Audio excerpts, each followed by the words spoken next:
সকলোলৈকে পুনৰবাৰ নমস্কাৰ জনাই নতুন এটা ভিডিঅ'লৈ স্বাগতম জনাইছোঁ। আজিৰ ভিডিঅ'টো কি দেখিব থাম্বনেইল চাই নিশ্চয় গম পাইছে।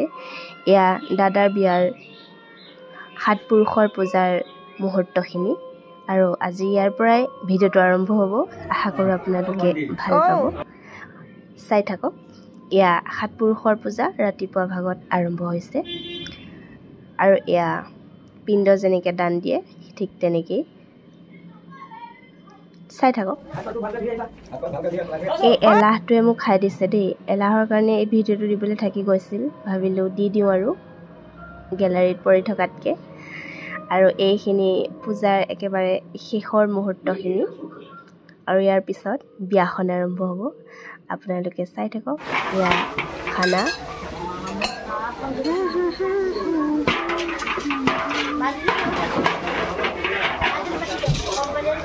দৰা গা ধুৱাবৰ বাবে বেই সাজিছে। এয়া আমাৰ খানাৰ ফাইনেল লুক। আৰু এইটো মোৰ বিয়াৰ ফাইনেল লুক। শাৰী এখন পিন্ধিছিলোঁ, কেনে লাগিছে বাৰু জনাবচোন দেই। আৰু এইজনী মোৰ ভণ্টি, ফটো ছেশ্যন চলি আছে। এই ৰৈ থাকিব।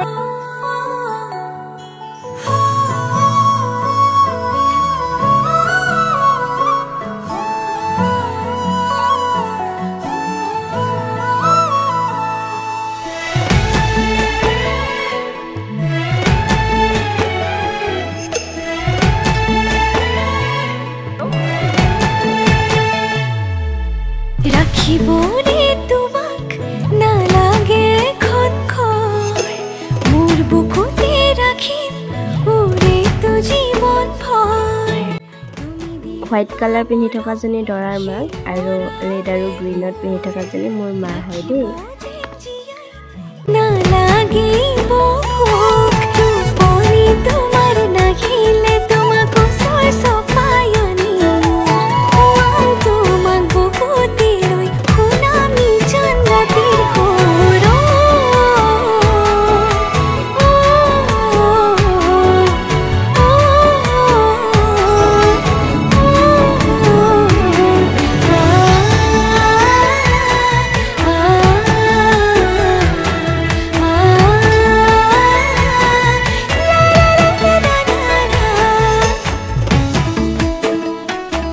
ভাবিলোঁ এপাক নাচি দিওঁ আৰু এপাক ঘৰৰ মানুহৰ লগত নাচি দিলোঁ আৰু।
আৰু এটা কথা উজনি অসমত বিয়া বুলি ক'লে বিহুটো অলপ বেছিকৈয়ে হয় সেইবাবে অলপ আমনিও পাব পাৰে দেই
আৰু এই ক্লিপটো দিলে মোৰ ভণ্টিয়ে গান এটা গাইছিলে ব্লু কালাৰ লেহেংগা পিন্ধি থকা যেন ভাবিলে ক্লিপটো দি দিওঁ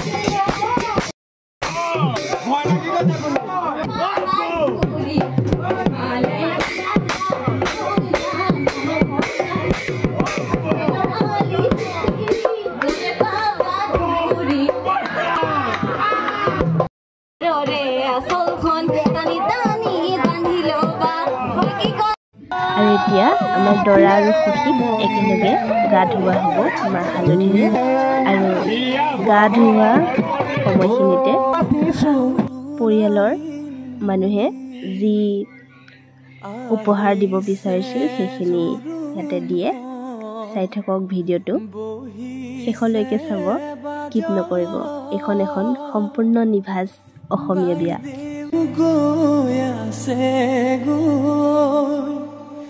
বক্তিৰ খাত ৰাম কৃষ্ণ ঋণিকি ৰাম কৃষ্ণ দেখিছো যমুনা হৰি মোৰ বৈ আছে কদমৰ তলে গুয়া পান গবহাই ও শশী জললৈ নামিবা কটাৰিৰে পানী কাটি ও শশী কলসিত ভৰাবা ধাননিৰ পথাৰ ধানৰে থু ৰাখকচোন দেউতা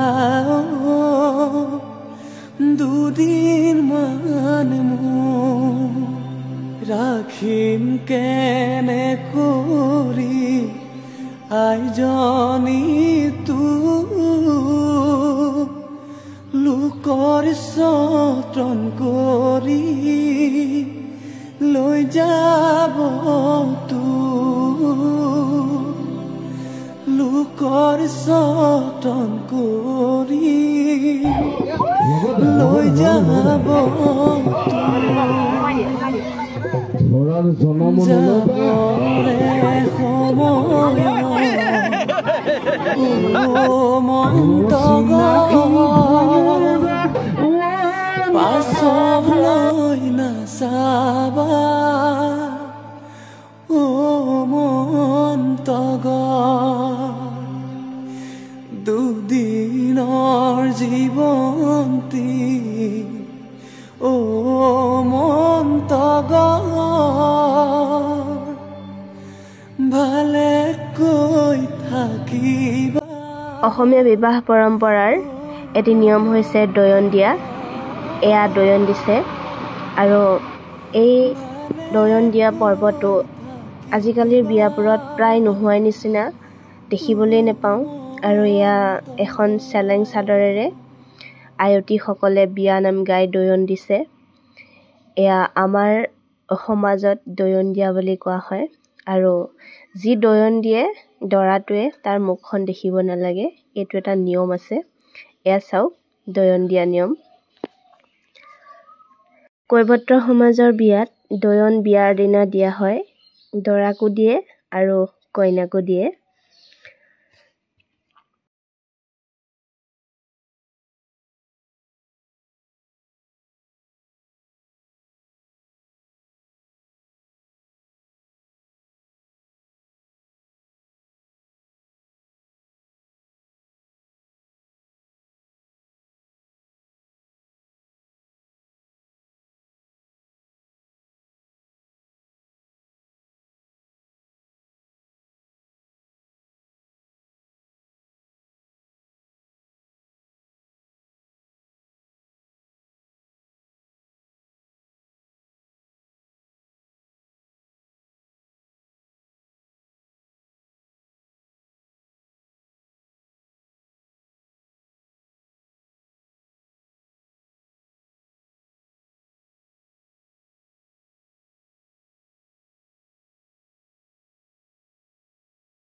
এতিয়া দৰা আৰু দৰাৰ সখী দুয়োটাকে কইনা ঘৰৰ পৰা দৰাৰ বাবে যি বস্তু দিছিলে প্ৰসাধনৰ বাবে সেইখিনিৰে সজোৱা হ'ব আৰু সজাই মেলি কইনা ঘৰলৈ দৰা আৰু সখী দুয়োজনকে উলিয়াই নিয়া হ'ব।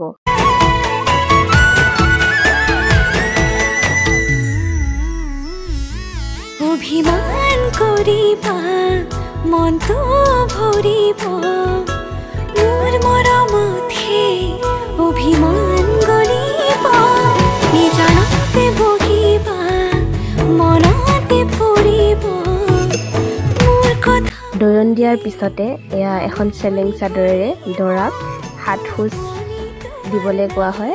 আগত এখন পীৰা থাকে আৰু ইয়াৰ পিছত কইনাৰ ঘৰলৈ দৰা আৰু সখী দুয়োকে উলিয়াই নিব।